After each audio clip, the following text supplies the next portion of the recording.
আজকে তৈরি করব নিরামিষ সাদা পনির। খুব সহজে ঘরোয়া কিছু উপকরণ দিয়ে তৈরি করব এই রেসিপিটি।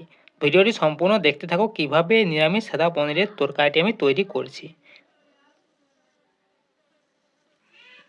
তো প্রথমে আমি এখানে 200 গ্রাম পনির নিয়ে নিয়েছি এবং পনিরটিকে এই যে দেখছো এখানে কিউব করে কেটে নিয়েছি। তো প্রথমে এই পনিরটিকে এবারে ভেজে নেব। পনিরটি ভাজার জন্য কড়াইয়ে আমি কতকটা ঘি দিয়ে দিয়েছি। তো ঘিটি গরম হয়ে যাওয়ার পর এরপর যে কিউব করে পনিরগুলো কেটেছিলাম সেগুলো এই ঘিয়ের মধ্যে দিয়ে দিচ্ছি, দিয়ে হালকা লাল লাল করে পনিরের টুকরোগুলো ভেজে নিচ্ছি।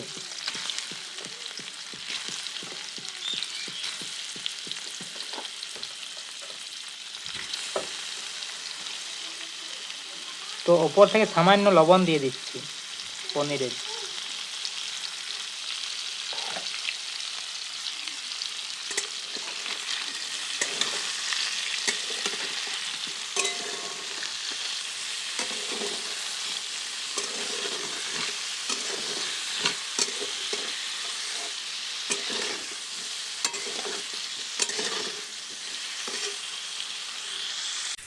তো পনিরটি এখানে দেখছো হালকা লাল লাল করে ভাজা হয়ে গেছে।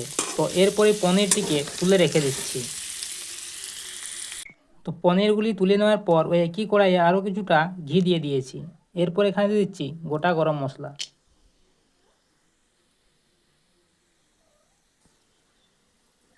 গোটা গরম মশলাটা ভাজা হয়ে যাওয়ার পর এখানে দিচ্ছি আদা আর কাঁচা লঙ্কার বাটা। এই যে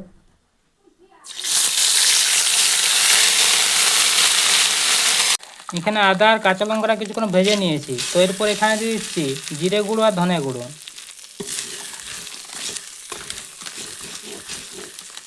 এক চামচ জিরে গুঁড়ো আর একটু ধনে গুঁড়ো। তো এরপর মশলাটিকে কিছুক্ষণ ভেজে নিচ্ছি হালকা জল দিয়ে।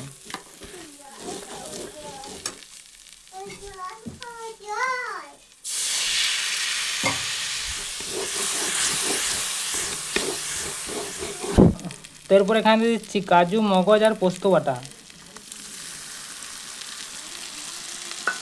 তো এরপর এটিকে কিছুক্ষণ কষিয়ে নিচ্ছি এই মশলার সঙ্গে ভালো করে।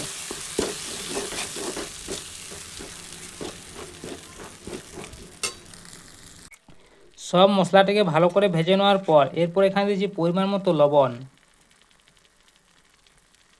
আর চিনি পরিমাণ মতো।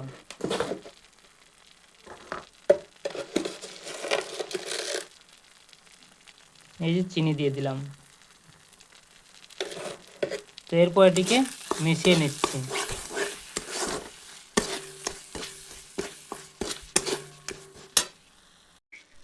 সব কিছু ভালো করে মিশিয়ে এবার দিচ্ছি পরিমাণ মতো জল।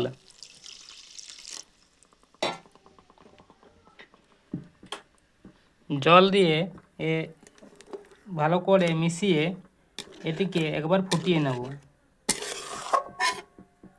মশলাটাকে ভালো করে জলের সঙ্গে মিশিয়ে নিলাম। এরপর এটিকে একবার ফুটিয়ে নিচ্ছে। জল দিয়ে মশলাটিকে ভালো করে ফুটিয়ে নেওয়ার পর এরপর যে ভেজে রেখেছিলাম পনিরগুলো সেগুলো এখানে দিয়ে দিচ্ছি এই মশলার সঙ্গে।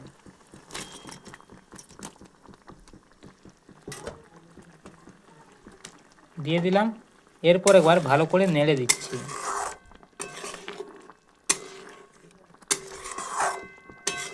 দিয়ে এটিকে আরও 5 মিনিট ফুটিয়ে নেব যাতে এটি এই মশলাটি পনিরের সঙ্গে ভালো করে মিশে যায়। তো 5 মিনিট এটিকে আর ফুটিয়ে নিচ্ছি। তাহলে এখানে আমাদের সাদা গ্রেভির পনিরের রেসিপি তৈরি হয়ে যাবে। পনিরটি দেওয়ার পর এটিকে 5 মিনিট ফুটিয়ে নিয়েছি। তো এই যে দেখছো এখানে আমাদের নিরামিষ সাদা পনিরের রেসিপি তৈরি হয়ে গেছে। তো ভিডিও যদি ভালো লাগে ভিডিওটাকে লাইক, চ্যানেলটাকে সাবস্ক্রাইব করে দাও।